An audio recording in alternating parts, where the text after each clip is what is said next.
How to enter referral code KOHO. Download and open the Koho app on iOS or Android. Sign up for a new account.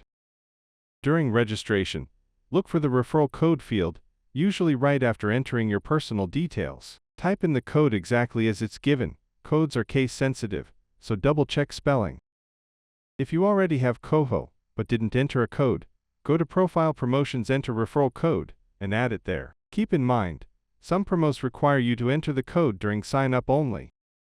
Complete your identity verification by submitting a government-issued ID and confirming your email. The bonus is usually credited after you meet the promo conditions, for example, making your first purchase or loading a certain amount onto your card.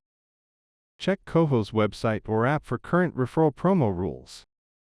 Referral codes can't be added after the promo deadline. That's it. Your Koho referral is redeemed, and you're ready to enjoy your bonus. Thanks for watching.